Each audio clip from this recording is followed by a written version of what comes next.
France Info, 6h, 10h, Victor Matet. Merci d'être avec nous. 8h20, le fil info, Pauline Renoir. Le même geste symbolique aujourd'hui de Paris à Sofia en passant par Rome, une piqûre dans le bras contre le Covid.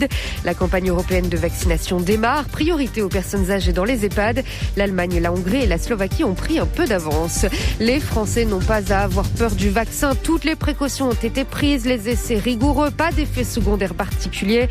C'est le message du professeur Dominique Le Guludec, présidente du Collège de la Haute Autorité de Santé.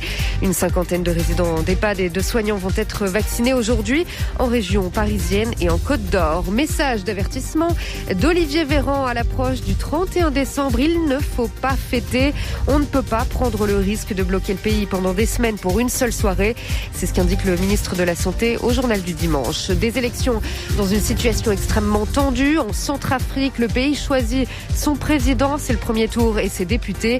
Les rebelles ont promis de marcher sur Bangui pour empêcher le scrutin. Des centaines de paramilitaires, des soldats rwandais et des casques bleus tentent de les tenir à distance. Du rugby à suivre aujourd'hui, 12e journée du top 14. Montpellier joue à La Rochelle à 14h. Brive reçoit Lyon à 16h. Le Stade Français va à Pau. Pas de match Castres-Bayonne aujourd'hui. Plusieurs rugbymen du club basque sont testés positifs au Covid.